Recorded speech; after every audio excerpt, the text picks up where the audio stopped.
Mars 2011, Massy-Palaiseau. Suite à une défenestration, Justine Brudon et son bébé Adam sont retrouvés morts au pied de l'immeuble où ils vivaient.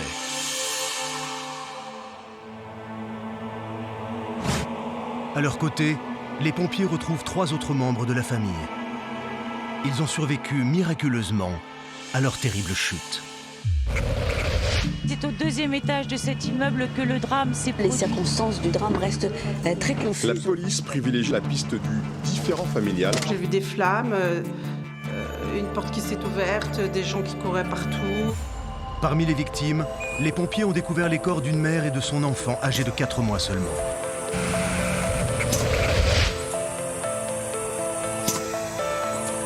Les rescapés, encore en état de choc, n'ont pas pu expliquer leurs gestes. Selon les premiers éléments de l'enquête, des phénomènes étranges auraient poussé toute la famille à se défenestrer. Je supplie ma mère d'arrêter et elle me dit « c'est trop tard, on ne peut pas. On ne peut plus revenir en arrière. » Et on entend des bruits sourds dans les murs. Et puis ça s'arrête pas. Et on comprend que la porte vient de lâcher. Et on sait que tout est fini là. Qu'est-ce que ça fait ? Justine, elle avait le petit dans les bras, elle a sauté la première. On a affaire à une femme qui prend son enfant pour fuir le diable.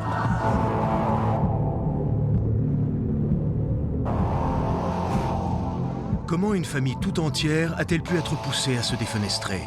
Suicide collectif, coup de folie ou meurtre, aucune piste n'est écartée. L'enquête a déjà été confiée à l'unité spéciale de la gendarmerie, une cellule d'élite spécialisée dans les phénomènes paranormaux. Dans la nuit du 4 mars 2011, à 1h45 du matin, les pompiers de la caserne de Massy-Palaiseau reçoivent un appel d'urgence, car des flammes ont été aperçues à l'intérieur d'un immeuble. À leur arrivée, ils se retrouvent face à une situation des plus incroyables. 5 personnes, dont un bébé, se sont défenestrées. 3 d'entre eux ont survécu et leur témoignage est des plus inquiétants. Ils affirment avoir été poussés à se jeter dans le vide par un être enflammé.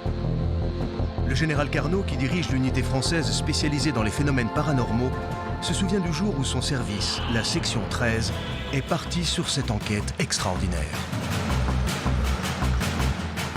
Je me souviens d'un appel du préfet à 5h du matin.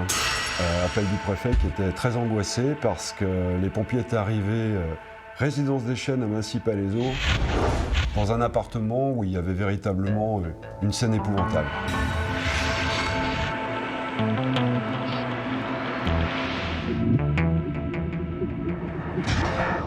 À notre arrivée, on constate que par précaution, les pompiers ont coupé l'électricité, ce qui ne nous facilite pas les investigations. Parmi les hommes que commande le général Carnot, il y a le capitaine Brunel. À la tête du département d'investigation de la section 13 depuis 34 ans, il a été particulièrement marqué par cette affaire, car son esprit plutôt cartésien va se heurter à quelque chose d'inimaginable. On arrive sur les lieux, apparemment il y a une violente bagarre, mais on n'a pas vraiment d'informations.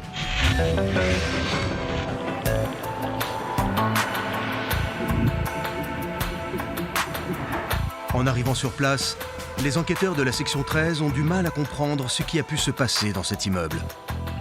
Le lieutenant Etchebarri, qui dirige la cellule scientifique de la section 13, arrive sur place à 2h du matin afin d'expertiser la scène du drame. La mère était allongée dans un coin, l'enfant pas très loin. On pense qu'on a affaire à une scène de ménage qui aurait mal tourné.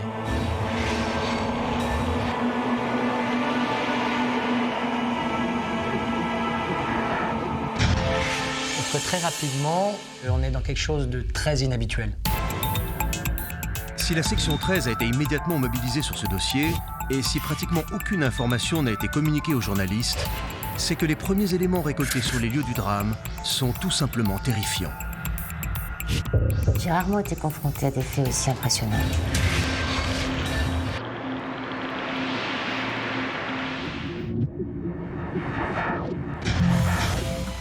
Le commandant Lournec, experte en psychologie au sein de la section 13, arrive sur place pour entendre les survivants du drame. Il y a 3 rescapés. Pierre Brudon, le fils. Alexandre Rambert, un ami de la famille. Et Chantal Brudon-Godin, la mère. Les 2 premiers ont reçu les premiers secours. Donc on m'a autorisé simplement à voir Chantal. Elle n'avait que quelques blessures. mais elle était très très agitée. Elle était comme démente. Elle criait qu'on avait tenté de les tuer et qu'on avait emporté son petit-fils, un bébé de 4 mois. Comment un événement aussi tragique a-t-il pu se produire? 3 ans après le drame, l'unité spéciale de la section 13 accepte en exclusivité de revenir sur les faits. La première chose qu'on découvre quand on rentre dans l'appartement, c'est une forte odeur de soufre assez intense. Que les pompiers avaient également ressenti en entrant sur les lieux. Dans le domaine du paranormal, la plupart des spécialistes s'entendent pour dire que l'odeur du soufre s'apparente à la présence d'un poltergeist. Autrement dit, un esprit. Nous sommes une unité d'élite scientifique qui se base effectivement sur des faits, sur des analyses rationnelles, pragmatiques, qui font que la place pour l'explication de phénomènes paranormaux n'a pas cours chez nous.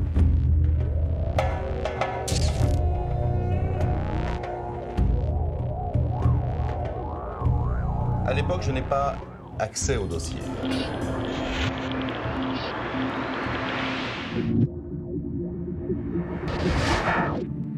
Michel Rosemary est l'un des rares journalistes à avoir pu écrire sur cette affaire.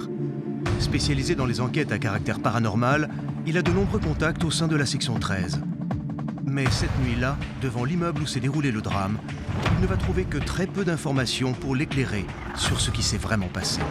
Mes sources m'indiquent qu'ils ont retrouvé dans l'appartement des objets très curieux, utilisés généralement lors de rites occultes.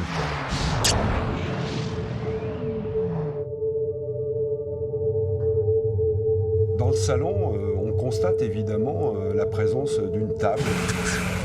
On devine sur la table un pentacle qui est dessiné à la craie. Autour de cette table, on retrouve des bougies et plus surprenant, on découvre également la présence d'un portrait d'une vieille dame en noir et blanc. Visiblement, certains membres de la famille Brudon ont participé à une séance de spiritisme quelques instants avant d'être pris de panique et de se défenestrer du 2e étage. Le spiritisme est considéré comme une science occulte fondée sur la croyance que des personnes peuvent entrer en contact avec l'au-delà. Les pratiquants communiquent avec ces esprits par l'intermédiaire d'un médium ou à l'aide d'objets inanimés. Dans notre affaire, c'est la pratique du Ouija et du verre qui bouge qui a été choisie. Les participants se tiennent assis autour d'une table sur laquelle est posé un pentacle marqué des lettres de l'alphabet. Ils approchent leurs doigts du verre et l'énergie générée permet de déplacer l'objet vers les lettres afin de constituer des phrases. Ils communiquent avec l'âme des morts. Les enquêteurs se retrouvent face à une situation complètement hallucinante. C'est toute une famille d'apparence normale qui, à la suite d'une séance de spiritisme, bascule dans un espèce de mouvement de folie, se jette par la fenêtre pour fuir l'apparition du diable. Les rescapés sont immédiatement conduits aux urgences de Massy-Palaiseau afin d'y recevoir les premiers secours. Le capitaine Sadoun se rend immédiatement sur place. J'ai tout de suite demandé des tests toxicologiques. La drogue et l'alcool sont les premières causes de ce genre d'hallucination. Mais les tests sont revenus négatifs. Et le taux d'alcoolémie s'est révélé très très faible. Un des éléments que la section 13 ne parvient pas à comprendre, c'est le témoignage de Micheline Leclerc, la voisine, qui a en premier donné l'alerte à 2h47 du matin. J'ai vu des flammes, une porte qui s'est ouverte, des gens qui couraient partout. Elle a été réveillée par des cris atroces qu'elle entendait, et là, elle a regardé par le judas de la porte. J'ai été réveillée vers 2h30 du matin par un bruit mais fracassant. Au départ, j'ai cru que c'était une bande de jeunes dans la rue. Et en fait, pas du tout. Je me suis rendu compte que les bruits étaient beaucoup plus proches. J'ai ouvert ma porte, j'ai vu des flammes, de la fumée. Et là, elle nous dit qu'elle voit une silhouette en feu sortir de l'appartement. Je suis immédiatement rentrée chez moi. J'ai fermé ma porte, j'ai mis une serpillière mouillée et j'ai appelé tout de suite les pompiers. Le plus perturbant, c'est que si on fait le comparatif entre le récit des victimes et l'heure à laquelle Micheline Leclerc prétend avoir vu sur le palier cette silhouette enflammée, ça correspond exactement à l'heure où Chantal, Pierre et Alexandre affirment avoir réussi à pousser le démon dehors. Ce témoignage inexplicable de la voisine des Brudon coïncide d'autant plus avec d'étranges marques retrouvées un peu partout dans l'appartement. En fait, l'appartement était rempli de petites traces de combustion sur le sol et également sur les murs du couloir et de la chambre. Bref, à chaque endroit où le diable aurait été vu. Plus troublante encore, c'est la forme très particulière de ces marques. Une forme qui n'est pas sans rappeler celle d'une main ou d'un pied. En fait, si on se réfère aux documents, on a vraiment l'impression de voir des traces de mains étranges. Mais en fait, il ne s'agit pas du tout de taches de salissure, mais bel et bien de marques de combustion. J'ai entendu parler de ces traces de mains et de pieds. J'ai même vu quelques clichés. Aujourd'hui, ces traces ont disparu, l'appartement a été refait à neuf. Mais pourtant, il est clair qu'elles étaient là et que personne ne peut expliquer pourquoi. Parmi les différents éléments retrouvés lors de l'enquête, les gendarmes ont mis la main sur la caméra d'Alexandre Rambert, un ami de la famille. Elle contiendrait la vidéo de la soirée et s'avère être un élément précieux pour les gendarmes. Ils ont également retrouvé un téléphone portable cassé dans sa chute qui pourrait aussi contenir des informations.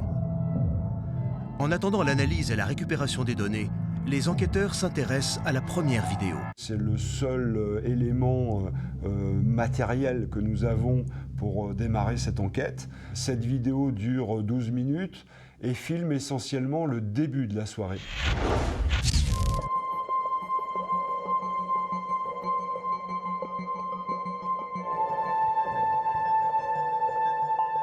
Tu filmes? Ouais. Oui, bah ça m'arrangerait. Attendre qu'on est bon, marque ensemble ou je sais pas. Voilà, mais comment tu fais pour dormir avec le petit alors du coup toi? Parce que tu te lèves tôt maintenant. Les boules de caisse. Les boules de caisse. Du coup le réveil. Je t'allège un peu. Non, filme-nous. Ouais. Avec mon copain. Avec le copain? D'accord. Dis bonjour à Adam. Allez. Salut Adam. Un sourire, un grand sourire. Oh. Il verra ça dans 20 piges. Ouais. Allez, trinquer. Il verra la tête qu'on avait quand il est né. Voilà.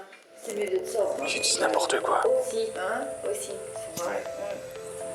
Pas comme Pierre.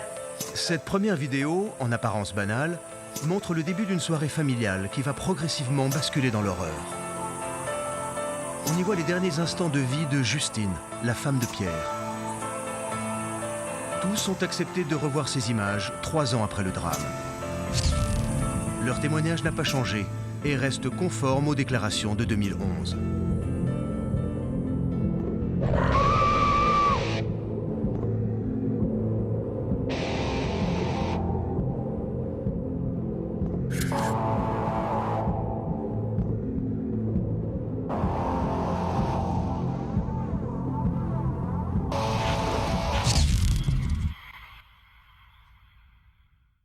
Les éléments qui apparaissent sur cette vidéo nous laissent à penser que le début de la soirée s'est déroulé de façon tout à fait normale et que la suite est absolument inexplicable. Ça marche comment ça? Le début de soirée se passe parfaitement. Les amis se retrouvent avec plaisir et décident de passer à table. On se passe la caméra, on se chambre un peu, on chambre ma mère, Justine, on parle de tout, enfin du travail. Au petit qui dort. Profites-en, il dort là. Peu après 18h, c'est Chantal Brudon, la mère de Pierre, qui rentre dans l'appartement. Moi, j'arrive éreintée de l'hôpital. Puis après, ouvrant la porte, je vois Alexandre, que je connaissais un petit peu, avec mon fils, Justine, tout ça. Donc j'étais plutôt contente. J'allais partir dans un moment de détente. Donc jusque-là, les choses se passaient plutôt bien. Ça me rendait gaie, quoi. J'étais heureuse. Et puis la suite s'est avérée...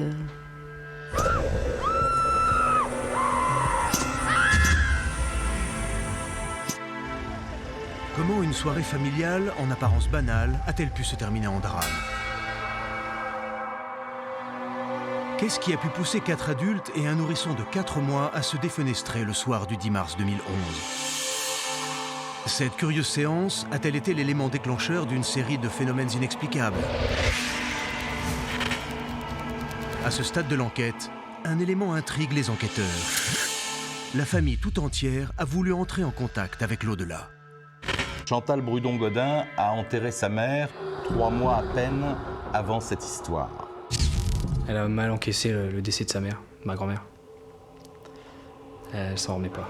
C'est probablement ce drame personnel qui sera l'élément déclenchant de toute cette histoire. Ma mère était décédée, mais pour moi, je n'avais pas encore fait le deuil et pour moi, elle n'était pas encore partie.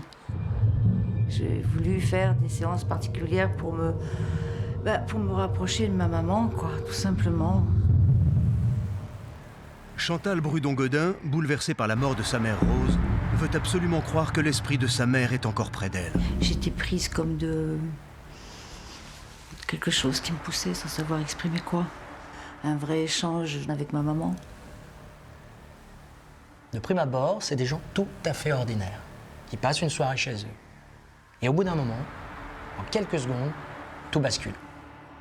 Vers 1h15 du matin, les membres de la famille décident de se prêter ensemble à une séance de spiritisme dirigée par Chantal Brudon-Godin.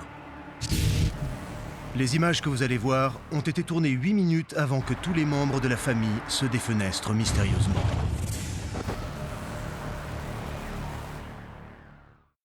Viens Alex, viens. Viens. Ouais, on va jouer. Ouais. Alors c'est quoi votre histoire là? C'est quoi votre truc? Tout, c'est d'appeler les esprits, non? Et comment tu fais? Bah écoute, chacun met son doigt et... Mais tu les Moi, je vais peut-être aller rejoindre Adam, non? Non, mais... non, parce que... Non, moi, je vais pas rester avec eux deux. Et t'as pas fini, t'as la marre. Non, mais c'est juste pour rigoler. Non, ça va. Mais c'est pour... Et comme ça, on verra bien que ça marche. Tu me dis... Et comme ça, t'auras une preuve que ça marche. Ok, mais tu... Bon, écoutez, pas longtemps. Non, mais c'est rasant. On peut pas se concentrer. Ok. Non, mais c'est vrai. Ok, j'arrête. Ok, j'arrête. Tu me dis que t'arrêtes de dire rien. Je le pose. Il y a la lumière, là. Tu me prends pour qui? Je le pose, regarde. Je vais voir, quand même. Bon, enfin, bref. Et on commence et on se calme. Ok. Vers 1h15 du matin, les membres de la famille se lancent dans une séance de spiritisme. Chantal Brudon-Godin, expérimentée dans ses pratiques, dirige la séance. On met un verre au milieu de la table, on est à peu près 4 personnes, avec des lettres de chaque côté. Les photos montrent des dessins étranges sur la table et un alphabet particulier. On fait une trace que l'on appelle un pentacle, et un pentacle signifie en termes de parapsychologie une porte. C'est un petit peu compliqué à raconter comme ça, mais oui, c'est une porte entre l'au-delà et la réalité. Après quelques secondes de silence, dans le calme le plus total, Chantal Brudon-Godin convoque donc l'esprit de sa défunte mère, Rose. On s'assied tous les 4 à la table, on se donne les mains, on se touche les doigts. Ensuite, on met un verre au milieu, au centre, et chacun de nous porte un doigt sur le verre jusqu'à ce que le verre bouge. Il y a un verre en plus. Mais rien ne se passe comme prévu. Et c'est un verre à shooter, on s'en fait. Si, on concentre un peu parce que il va servir à quelque chose, ton verre. Là, elle n'arrivera jamais à nous parler, ma mère, si on fait autant. Pierre, il était comment, il savait pas trop comment faire. Au début, il se moquait de Chantal, mais il a bien vu qu'elle était pas tranquille. Moi, je vais peut-être aller rejoindre Adam. Non, parce que... C'est pas une impression, ça fait tout foirer. Ok, mais tu... Bon, écoutez, pas longtemps. Non, mais c'est rasant, on peut pas se concentrer. Je m'énerve, je prends le verre, je le retourne, et je dis stop, on arrête tout. C'est vous qui faites bouger le verre. Après s'être calmés, tous reprennent la séance. C'est chelou ton truc. Qui le bouge le verre là? Esprit, c'est jamais personne, il bouge pas tout seul. Hein. Maman est là, maman. Maman. Et là, j'ai croisé le regard d'Alexandre et on a vu qu'il y avait un truc bizarre quand même. Ouais, on avait tous les 4 nos doigts posés sur le verre, qui bougeait. Au début, moi je me suis dit c'est Alex. Maman est là. J'ai vu dans son regard que c'était pas lui qui faisait bouger le verre. Il croyait que c'était moi. Et je lui ai dit non, c'est pas moi. J'ai vu que d'un seul coup, quand j'ai commencé à sentir le verre bouger, je me suis dit, là, ça y est, je suis enfin arrivée à ce que je voulais. Chantal, qu'est-ce qui se passe? Justine a peur, moi aussi d'ailleurs. Et elle demande à ma mère si on peut arrêter, et maman refuse. J'étais vraiment persuadée, ça a duré quand même quelques secondes, et c'est long les secondes, que j'avais vraiment ma mère presque en ligne, si je puis dire. Et en fait, c'était pas ma mère. Maman, es-tu là? Esprit, libère-nous. Chantal pose des questions à l'esprit, afin de savoir si c'est bien Rose, sa mère, qui se manifeste à eux. Il y a quelque chose de malsain dans la pièce. Maman, es-tu là? Maman, es-tu là? Esprit, libère-nous. Esprit, libère-nous. Je sens le cœur qui est oppressé, des palpitations, comme s'il y avait quelqu'un d'autre qui s'empare de nous et que la situation commence à devenir incontrôlable. Alors que l'ensemble du groupe est soudain pris d'un étrange malaise, Chantal comprend qu'un esprit maléfique se manifeste à eux. Tout leur échappe et la soirée bascule dans l'horreur. Nous, on ne la croyait pas, enfin je veux dire, du spiritisme. On s'était dit, voilà, jusqu'au moment où le verre, Le verre a bougé et ça voulait dire Adam. Ça appelle le nom d'Adam, mon bébé. Je supplie ma mère d'arrêter et elle me dit, c'est trop tard, on ne peut pas. On ne peut plus revenir en arrière. Et on entend des bruits sourds dans les murs. Et puis ça s'arrête pas.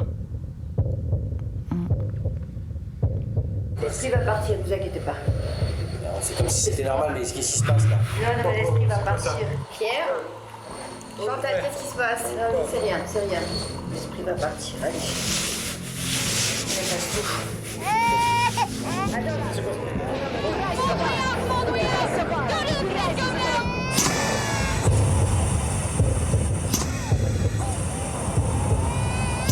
Quand Justine entend ça, elle réagit immédiatement. Elle fait ce que n'importe quelle mère aurait fait à sa place. Elle se lève d'un bond et elle se précipite au chevet de son enfant sans attendre.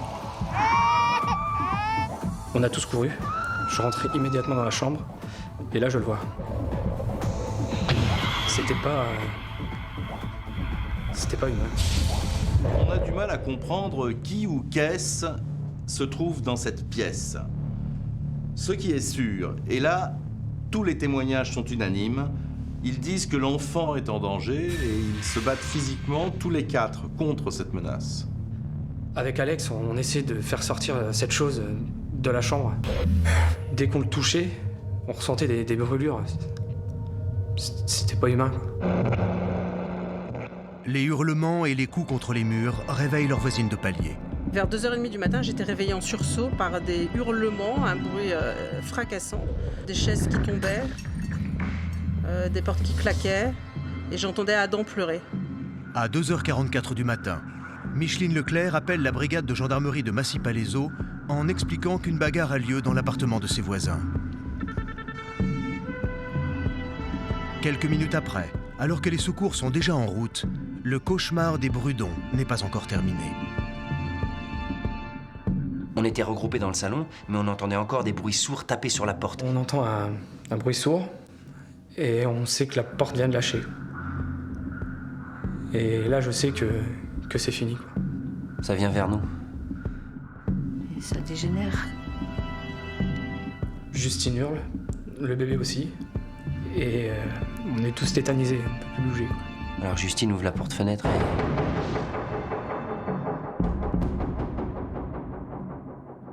On n'a pas le choix, on ne peut pas lutter. C'est la solution, il ne nous reste que cette solution. On ne peut plus faire marche arrière. Au moment de sauter, on était vraiment absolument pas conscient de le faire. On n'avait pas conscience du danger. Et c'est comme ça que, un à un, dans un mouvement de panique, ils se jettent tous par la fenêtre du deuxième étage. Les pompiers sont arrivés sur les lieux 13 minutes après avoir reçu l'appel. En arrivant sur place, ils ont constaté que Justine était morte sur le coup, en tenant dans ses bras son bébé décédé également. Ça me hantera toute ma vie.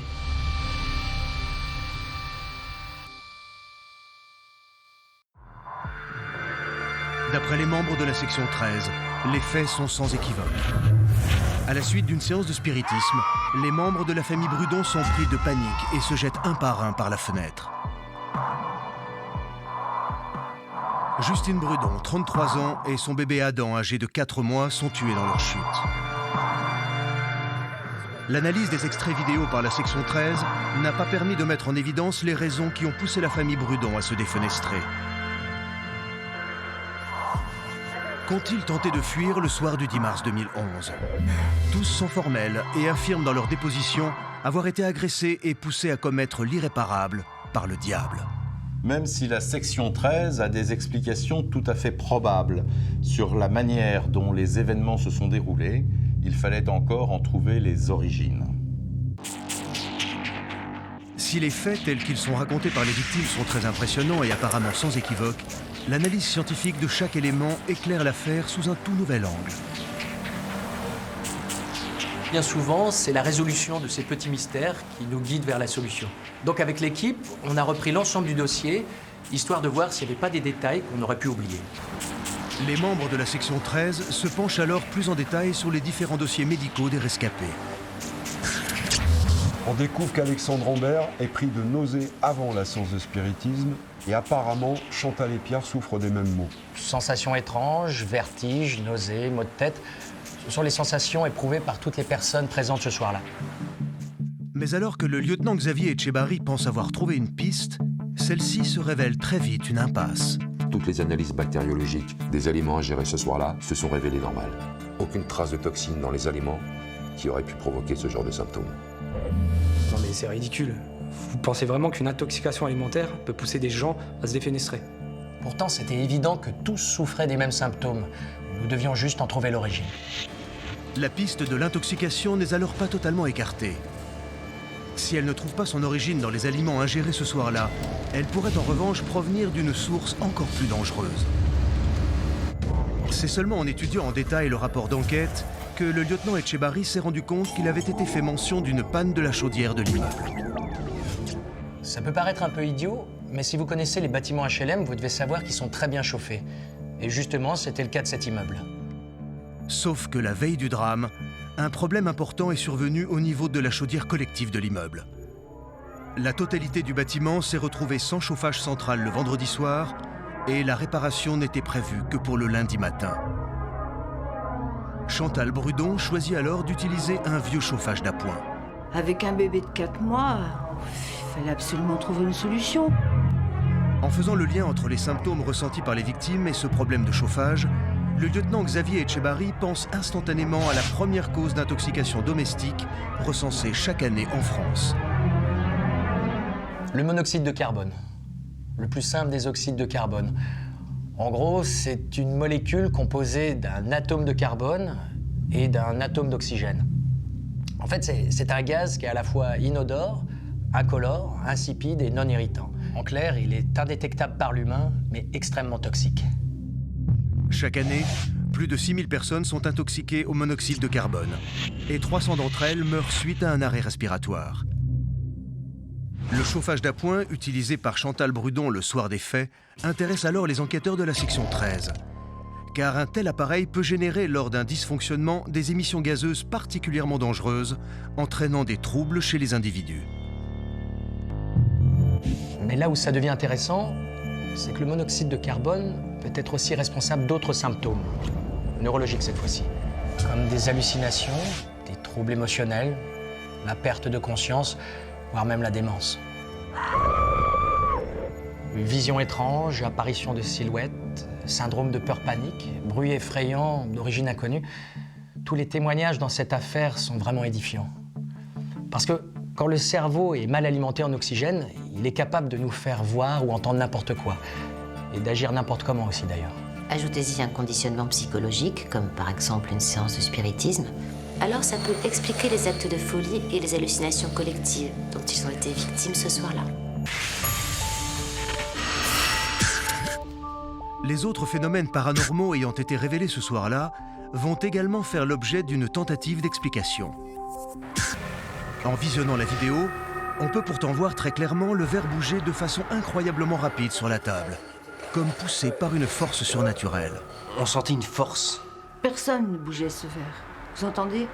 Personne ne bougeait ce verre. Je suis persuadé qu'ils sont tous de bonne foi quand ils affirment qu'ils ne font pas bouger le verre de leur propre volonté. Mais parfois nos sens nous jouent des tours, et si vous ajoutez à cela le monoxyde de carbone... Concrètement, ils ont tous le doigt sur le verre. L'esprit va partir. Pierre, Chantal, qu'est-ce qui se passe? On entend des murmures horribles dans le babyphone. Une espèce de voix bizarre, un langage... J'avais jamais entendu ça.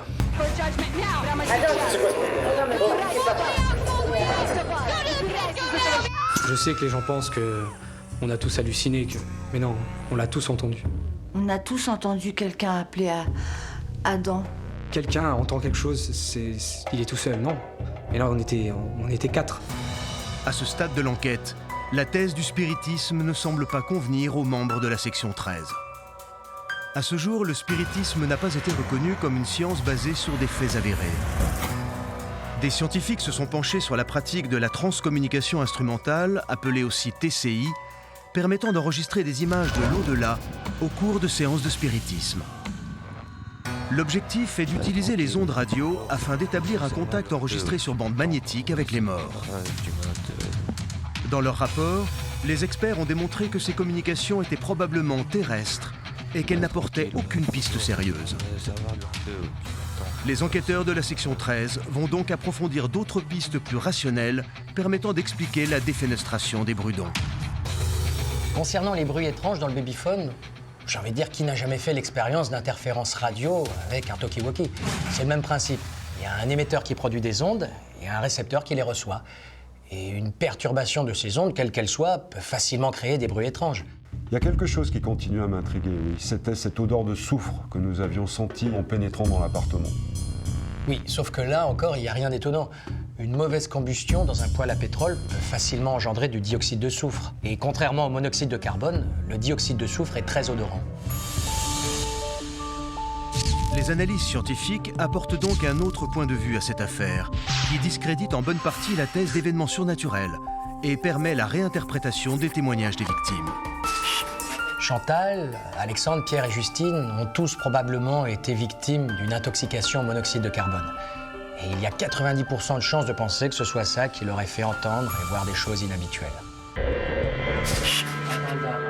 Persuadés d'avoir en partie résolu ce mystère, les enquêteurs de la section 13 vont de nouveau se retrouver dans une impasse. Il est bien évident que nous attendions avec impatience le retour du labo. Et là, je ne vous cache pas que quand nous avons reçu les premiers résultats du labo, nous avons été extrêmement surpris de la conclusion que rendait le rapport. Après de multiples analyses en laboratoire, le lieutenant Etchebarri établit son rapport et transmet ses conclusions à ses collaborateurs. Elles étaient négatives.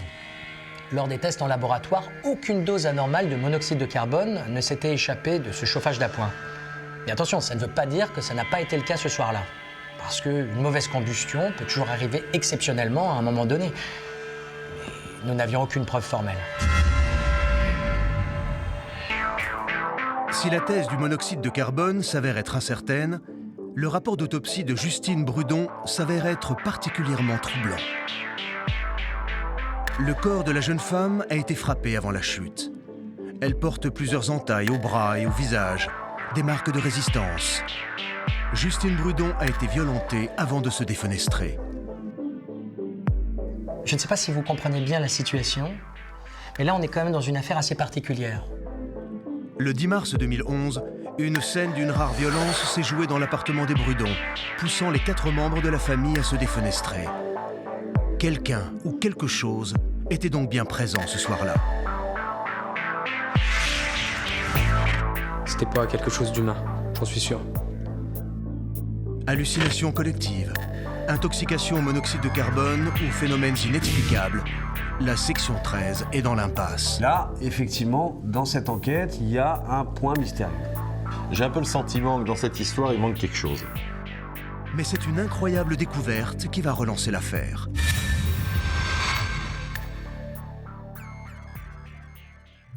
Dans cette enquête, nous avons mis la main en poussant nos investigations sur un certain nombre d'éléments extrêmement troublants. Le 11 mars 2011, soit 19 heures après les faits, la section 13 reçoit les données du téléphone d'Alexandre Rambert, endommagé lors de la soirée. Le laboratoire scientifique a pu récupérer les données, dont une nouvelle vidéo qui révèle la présence d'une 5e personne ce soir-là.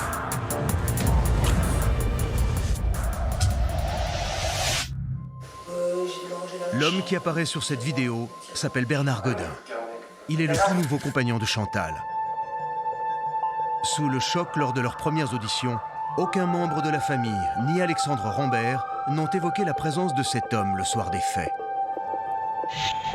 Lors de leur deuxième audition, Pierre et Chantal Brudon, ainsi qu'Alexandre Rambert, affirment que Bernard Godin n'a pas participé à la soirée et qu'il n'a assisté aux événements à aucun moment.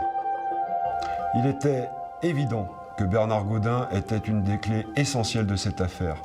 Et en poussant nos investigations sur lui, très rapidement, cela a porté ses fruits.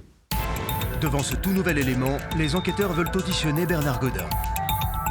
Ils se rendent immédiatement à son domicile.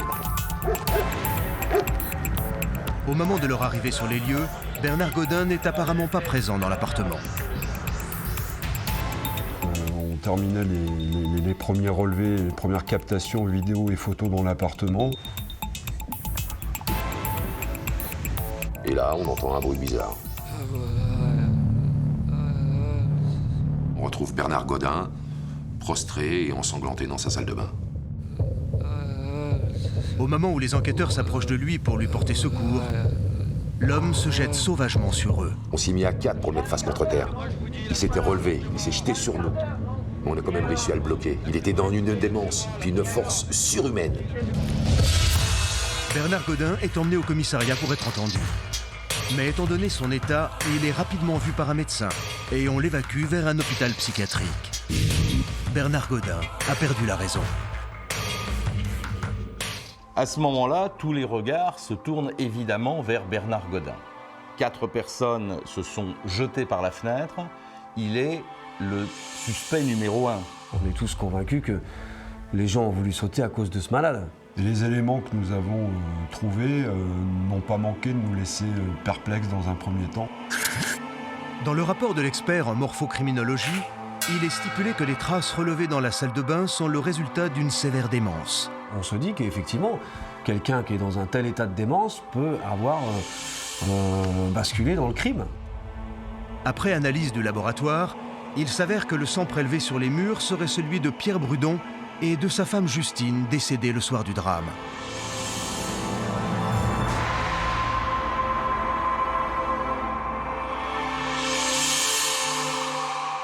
L'étude des relevés d'empreintes a permis d'identifier les traces de mains retrouvées dans la salle de bain. Elles correspondent aux mêmes traces retrouvées dans l'appartement des Brudon. On se dit qu'effectivement, il y a dû y avoir une bagarre dans l'appartement et que c'est lui qui les aurait poussés à se jeter par la fenêtre. Franchement, j'espère une seconde que l'affaire est résolue et que je vais pouvoir rentrer chez moi. Qui est réellement Bernard Godin? Qu'a-t-il fait le soir du drame? Et pourquoi a-t-il été retrouvé ensanglanté dans la baignoire de son appartement? L'homme se serait-il enfui après avoir poussé violemment les membres de sa famille à se défenestrer? D'après les témoignages des victimes, la présence de Bernard Godin n'est curieusement pas évoquée le soir des faits. Innocent ou coupable, Bernard Godin est au centre des investigations de la section 13. Les investigations que nous avons menées avec le commandant Lournec, d'ailleurs, qui s'est occupé de cette partie du dossier sur le passé de Bernard Godin, nous permettent clairement d'envisager ce scénario sous un autre angle. Bon, Bernard, ça fait, on va dire, ouais, ça fait 17 ans que je le connais. Alors au début, c'était pas facile, il a perdu sa première femme, au décès de sa femme, c'était compliqué, hein. Il avait du mal, bien entendu. Il était veuf, moi j'étais divorcée. Il avait beaucoup d'humour, on s'est tout de suite bien entendu. Dans un premier temps, le couple s'entend à merveille. Bernard Godin a une bonne situation, il travaille dans une agence immobilière de Massy-Palaiseau et vit dans un petit appartement situé à 800 mètres du domicile de sa compagne. Il passe de plus en plus de temps au domicile de Chantal. Il se marie le 23 janvier 2010 et au moment où Bernard Godin s'apprête à emménager chez Chantal Brudon-Godin, Pierre, son beau-fils, perd son emploi. Le jour où Pierre et Justine sont venus vivre à la maison, son comportement a commencé à changer. La jeune femme accouche peu de temps après s'être installée chez ses beaux-parents. C'est donc 3 personnes de plus qui vivent désormais sous leur toit. Il était à bout, il était très fatigué, il était stressé, il n'arrivait pas à dormir à cause du bébé qui pleurait tout le temps. Évidemment, ça n'a pas été facile. Ils accueillent un jeune couple et leur nouveau-né, le tout dans un appartement d'à peine 60 mètres carrés. Progressivement, des tensions apparaissent entre Bernard Godin et Pierre Brudon, son beau-fils. Il me rabaissait tout le temps. T'as pas de travail, t'es un raté. L'un voulait pas céder, l'autre non plus. C'était sans arrêt, voilà. De coq dans une basse-cour. Ma mère, au début, oui, elle prenait un peu ma défense. Puis après, elle se laissait écraser par Bernard, comme tout le temps. Le 28 février 2011, Bernard et Pierre ont une violente altercation. Ouais, je m'en rappelle très bien. Ouais. Adam était en train de pleurer, et il avait faim. Et là, il est rentré dans la cuisine comme un cinglé. Il criait. Il m'a même dit qu'il allait jeter mon bébé dehors. J'ai essayé de calmer Bernard, mais c'était pas possible. Il n'y avait pas de compromis possible. Je l'ai giflé. Je sais que j'aurais pas dû, mais je l'ai giflé. Évidemment, on ne balance pas toute sa famille par la fenêtre au prétexte qu'on est en conflit avec son beau-fils. Mais au vu de ces éléments, il apparaît que dans cette famille, tout n'était pas si rose. Après avoir enquêté auprès de M. Gautimbeau, l'ami et le collègue de travail de Bernard Godin, il s'avère que notre suspect avait de gros problèmes à son travail. Oui, il avait reçu plusieurs blâmes du patron, mais il traversait une période difficile. Apparemment, Bernard Godin avait eu récemment des altercations, des disputes assez violentes avec des clients. Et évidemment, son patron avait pris des sanctions à son égard. Le 23 février, dans l'agence immobilière où travaille Bernard depuis plusieurs années, celui-ci est bel et bien victime d'un burn-out, le syndrome d'épuisement professionnel. Souvent lié à une dépression, le burn-out s'exprime parfois par une crise très impressionnante. Et le simple fait qu'il n'en ait parlé à personne, pire encore, il a continué à faire semblant d'aller travailler comme si de rien n'était. Pour moi, ça en dit long sur son état de détresse. À la suite de son burn-out, Bernard Godin sombre dans une profonde dépression. Il trouve alors réconfort auprès d'un groupe occulte et entraîne sa femme Chantal dans des séances de spiritisme. Je l'ai suivi dans son idée de faire des séances de spiritisme. Ça m'a plu et on a commencé nos séances. Le couple s'était rapproché de spirites avertis qui prétendaient pouvoir se connecter avec l'au-delà. Derrière ce groupe de spirites se cache en réalité une véritable secte satanique. Aujourd'hui, ce mouvement rassemble des milliers de personnes à travers le monde et l'on recense plus de 25 000 adeptes en France. Sacrifices, pédophilie, drogue, suicide. En l'espace de quelques années, le nombre de ces cas liés à des messes noires ont triplé selon les rapports de la gendarmerie. C'est une secte, mes hommes et moi, que nous avions infiltrée depuis très longtemps, avant l'affaire de M. Godin. Et pendant plusieurs mois, nous avons vu des choses qui n'étaient pas normales.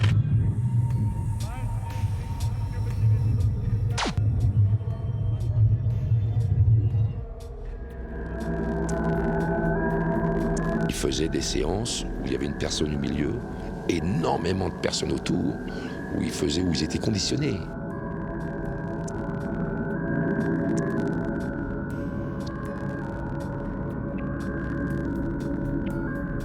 C'était un envoûtement, ils étaient envoûtés, voilà.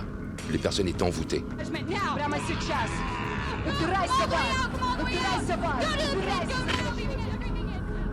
Bernard Godin et sa femme Chantal sont alors conviés à des messes noires au cours desquelles ils assistent à des rituels extrêmement choquants. Monsieur Godin faisait partie de ce mouvement, avec son épouse bien sûr. Le 1er mars 2011, soit 10 jours avant la défenestration des victimes, il se rend avec son épouse Chantal à une soirée de spiritisme qui va profondément le choquer. Lors d'un exorcisme, Bernard Godin est pris d'une violente crise et s'écroule face contre terre.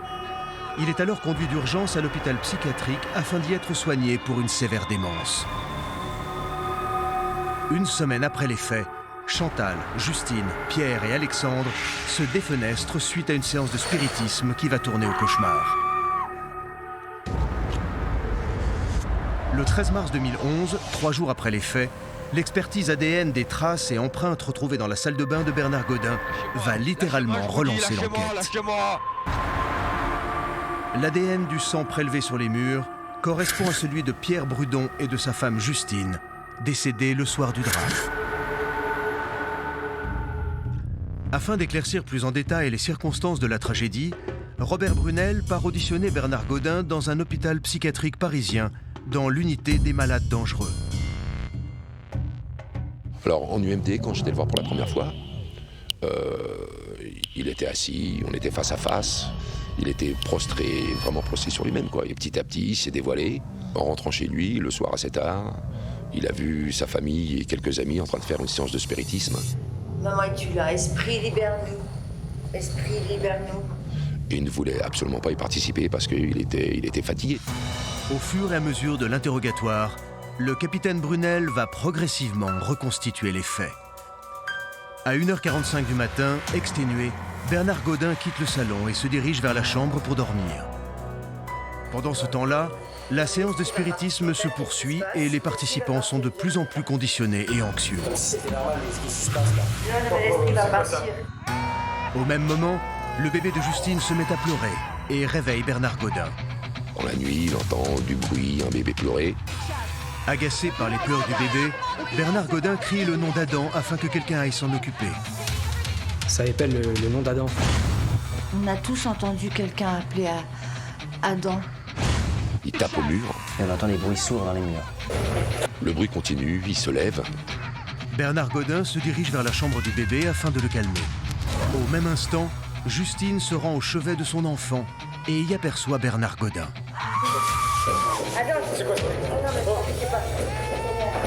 On a tous couru. Je suis rentré immédiatement dans la chambre et là je le vois. C'était pas humain, quoi. Conditionnés par la séance de spiritisme, les membres de la famille vont alors prendre Bernard Gaudin pour une apparition maléfique. Ils m'ont pris pour le diable, ces mots. Ils m'ont pris pour le diable. Ils nous voulaient du mal, ils voulaient nous prendre Adam. Les membres de la famille vont se jeter sur Bernard Gaudin, vont l'agresser, lui asséner des coups, vont tenter de le mettre dehors. Ce que j'arrive pas à comprendre, c'est qu'on sentait vraiment une force. Mais on touchait à peine. Une violente bagarre éclate. Bernard Gaudin repousse tant bien que mal la famille qui l'assène d'une multitude de coups. L'altercation se poursuit dans le salon. Les meubles et les divers objets volent en éclats. Ils l'ont jeté à terre, ils l'ont battu à sang. Affolée, Justine Brudon prend son bébé dans ses bras et se jette du balcon. Puis c'est au tour de Pierre, Chantal et Alexandre. Sans pouvoir faire quoi que ce soit, il les a vus un par un se défenestrer.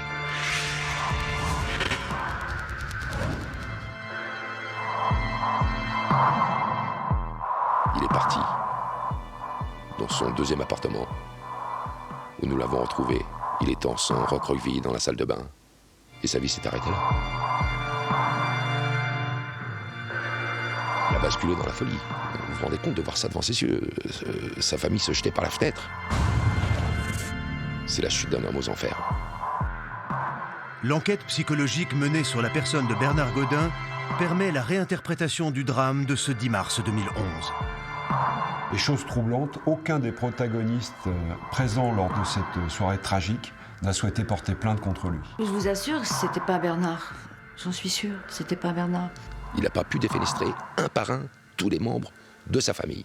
Les experts qui ont été mandatés par le tribunal pour se pencher sur le cas de Bernard Gaudin ont déclaré ce dernier irresponsable. Depuis cette nuit de mars 2011, Bernard Gaudin a sombré dans la démence. Reconnu non responsable des faits, il est aujourd'hui interné dans un hôpital psychiatrique et plongé dans un profond mutisme. Officiellement, l'affaire est résolue et classée. Mais aujourd'hui, il y a encore des choses que je ne m'explique pas. Et c'est justement pour ça que j'étais persuadé que tout n'avait pas été dit sur cette affaire. Oui, on nous donne un certain nombre d'explications parfaitement logiques. Sauf que j'ai l'impression qu'il manque quelque chose. Malgré le classement officiel de l'affaire, les membres de la section 13 restent sceptiques. Des zones d'ombre persistent dans cette mystérieuse histoire. Tout n'a pas pu être expliqué scientifiquement.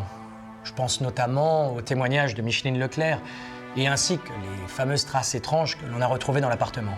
Non, les pompiers sont formels. Quand ils sont arrivés dans l'appartement, il n'y avait pas d'incendie. Et s'il y avait eu de toute façon une flamme de cette dimension devant la porte, l'appartement aurait été complètement carbonisé.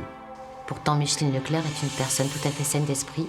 Elle n'a rien bu, elle n'a pas pris de médicaments ce soir-là. Une voisine qui voit une silhouette en feu, des traces inexplicables de brûlures en forme de mains et de pieds, et une femme persuadée que son mari est possédé. Oui, c'est vrai, ça laisse perplexe le plus cartésien d'entre nous. La section 13 a officiellement résolu l'affaire de la défenestration de Massy-Palaiseau. Celle-ci a d'ailleurs été classée sans suite par le procureur de la République auprès de la Cour d'appel de Versailles. Rien de paranormal n'a clairement été identifié dans ce dossier, même si encore aujourd'hui, il reste des éléments non expliqués et des questions en suspens. Personne ne saura jamais ce qui s'est réellement passé dans l'appartement des Brudon, cette nuit du 10 au 11 mars 2011.